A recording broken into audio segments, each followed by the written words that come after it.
Hi అండి. అందరూ బాగున్నారా? మరి మేము కూడా బాగున్నాము. ఈరోజైతే నేను అటుకుల ఉప్మా ఎలా చేసుకుంటారు అనేది చూపిద్దాం అనుకుంటున్నానండి. టిఫిన్స్‌కి చాలా బాగుంటుందనమాట. చాలా టేస్ట్ ఉంటుంది అటుకులతో ఉప్మా చేసుకోవటం. మనం ఎప్పుడు కూడా బొంబాయి రవ్వ ఉప్మానో, మామూలుగా గోధుమ రవ్వో, లేదంటే సేమియా ఉప్మానో చేసుకుంటాం. అలాగే అటుకులతో కూడా ఉప్మా చేసుకోవచ్చు. ముందైతే కట్ చేసి పెట్టుకున్న ఆనియన్స్, పచ్చిమిర్చి, కొద్దిగా కరివేపాకు, కొంచెం కొత్తిమీర, ఒక్క ఎండుమిరపకాయ తీసుకోవాలండి. తాలింపు చేసుకోవాలి. దానికన్నా ముందుగా అయితే అటుకుల్ని కూడా అన్నిటికన్నా ముందు అటుకుల్ని అయితే మాత్రం నీట్‌గా కడిగేసుకొని ఇట్లా జాలి బుట్టలో వేసుకుంటే పొడి పొడిలాడుతా ఉండాలండి. తడి లేకుండా మెత్తగా అయిపోకుండా కడుక్కునేటప్పుడే నీట్‌గా కడిగేసుకొని వెంటనే జాలి బుట్టలో వేసేసుకోవాలి వీటిని. ఇలా అయితే డ్రై అయిపోవాలన్నమాట.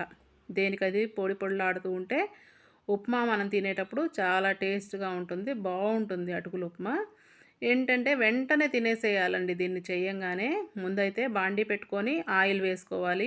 ఆయిల్ హీట్ అయిన తర్వాత తాలింపు దినుసుల్ని వేసుకోవాలి. కొంచెం పచ్చిశనగపప్పు, కొద్దిగా మినప్పప్పు,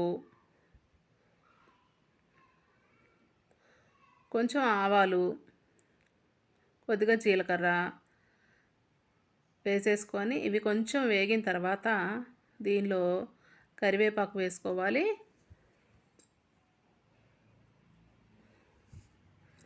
ఒక్క ఎండుమిరపకాయ కూడా గిల్లి వేసుకోవాలండి. ఎందుకంటే ఎండుమిరపకాయ వేస్తే తాలింపులో చాలా కమ్మని సువాసన వస్తుందనమాట. మంచి స్మెల్ వస్తుంది ఎండుమిరపకాయ వేస్తే. అందుకని ఒక్క ఎండుమిరపకాయ గిల్లేసాను నేను. కట్ చేసి పెట్టుకున్న ఆనియన్స్, పచ్చిమిర్చి వేసేసుకోవాలి.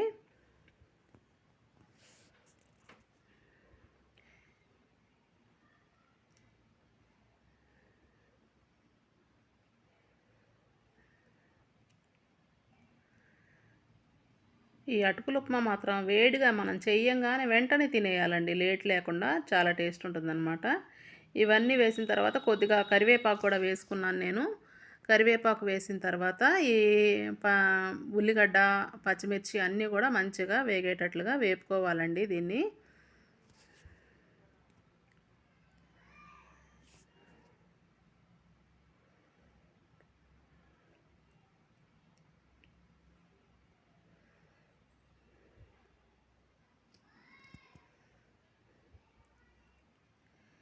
కొంచెంసేపు ఇట్లా మూత పెడితే తొందరగా మగ్గుతాయి అన్నమాట ఉల్లిపాయలు. మంచిగా వేగటానికి కూడా త్వరగా వేగుతాయి. మాడిపోకుండా వేయించుకోవాలండి ఉల్లిగడ్డ. అటుకులు మాత్రం ఎక్కువసేపు నానపెట్టుకోకుండా వెంటనే కడిగేసుకొని జాలిబుట్టలో వేసేసుకోవాలి. ఎందుకంటే కొంచెం సేపు నానబెట్టామనుకోండి నీళ్ళల్లో అవి మెత్తగా అయిపోతాయి అన్నమాట. మంచిగా ఉండదు ఉప్మా. అందుకని కడిగేటప్పుడే మంచిగా అటుకుల్ని ఎంత బాగా మనం పొడి పొడిలాడుతా కడిగి పెట్టుకుంటామో ఈ ఉప్మా కూడా అంత టేస్ట్ ఉంటుంది. ఈ ఉల్లిపాయలు అయితే మంచిగా ఎర్రగా వేగిపోయినాయండి. దీనిలోకి నేను సన్నగా తరిగి పెట్టుకున్న కొత్తిమీరను కూడా యాడ్ చేస్తున్నాను.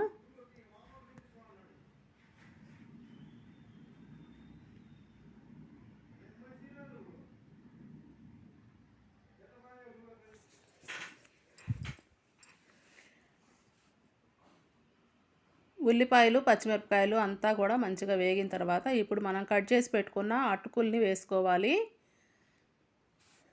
నేనైతే ముందు సాల్ట్ వేయలేదండి ఉల్లిగడ్డలో సాల్ట్ వేసేస్తే ఎక్కువైపోతుందన్నమాట. మనం తినేటప్పుడు ఉప్పగా అనిపిస్తుంది. అందుకని అటుకులు వేసుకున్న తర్వాత సాల్ట్ కొంచెం తక్కువే పడుతుంది దీంట్లో, ఎక్కువ పట్టదు. కొంచెం కొద్దిగా ఎక్కువైనా కూడా ఉప్మా పాడైపోతుంది, తినబుద్ధి కాదు. అందుకని కొద్దిగా తక్కువగానే వేసుకోవాలి అటుకుల ఉప్మాకి. అంతా కూడా ఒకసారి కలుపుకోవాలి.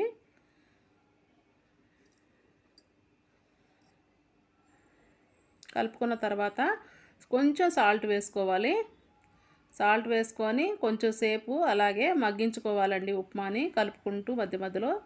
ఒక 5 నిమిషాలు అంటే 2-3 నిమిషాలైనా సరిపోతుంది. కొంచెం మాడిపోకుండా దగ్గరుండి ఇట్లా కలదిప్పుతూ ఉంటే ఉప్మా చక్కగా మగ్గుతుందన్నమాట. వేడి వేడిగా మనం పెట్టేసుకొని తినేసేయచ్చు. టేస్ట్ మాత్రం అటుకుల ఉప్మా చాలా బాగుంటుందండి. చాలా టేస్ట్ ఉంటుంది. మరి ఎప్పుడన్నా మీరు చేసుకోకపోతే ట్రై చేయండి.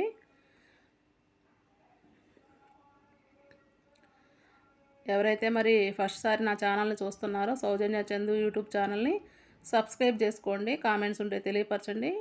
యూట్యూబ్ ఛానల్లో నా ఛానల్ కొంచెం గ్రో అవడానికి హెల్ప్ చేయండి ఫ్రెండ్స్. ఇప్పుడిప్పుడే కొంచెం నెంబర్స్ పెరుగుతున్నారు. నాకు చాలా కొంచెం హ్యాపీగా అనిపిస్తుందండి. ఏదైనా మనం చేస్తున్నప్పుడు పని కష్టపడి చేస్తున్నప్పుడు దానికి ప్రతిఫలం ఉంటే బాగుంటుంది కదా. నేనైతే ప్రతి ఒక్క వీడియోని కూడా మీకు చూపిద్దాము నేను చేసే వంటలు అన్నట్టుగా తీస్తాం జరుగుతుందనమాట. ఇదంతా కూడా పెద్ద ప్రాసెస్ అండి. ఎడిటింగ్ చేసుకోవటం, అప్లోడ్ చేయటం ఇదంతా కూడా కొంచెం టైం తీసుకునే పద్ధతి. అయినా కూడా నాకు ఇష్టం కొద్దీ చేస్తున్నాను ఈ వీడియోస్ని.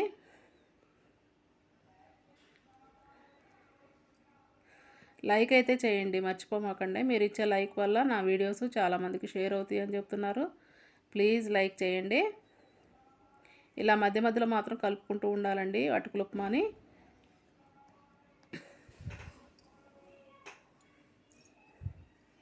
అయిపోయిందండి, స్టవ్ బంద్ చేసేసాను నేను. వేడి వేడిగా ఇంకా తినేసేయటమే లేటు.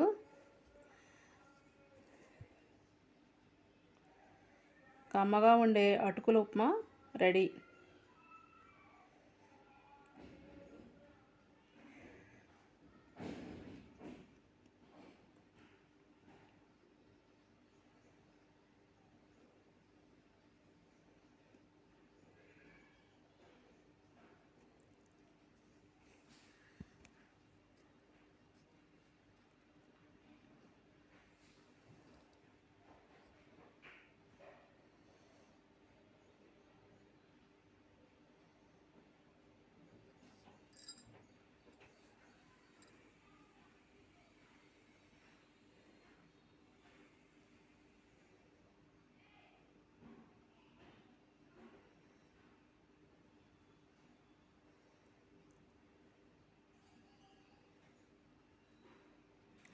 చూసారుగా ఎంత పొడి పొడిలాడుతా బాగా ఉందో, మంచిగా ఉందండి. చాలా పొడి పొడిలాడుతూ వచ్చింది.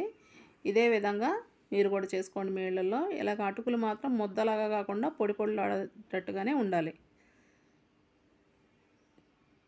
వేడి ఆరిపోకుండా తినేసేయాలి వేడి మీద.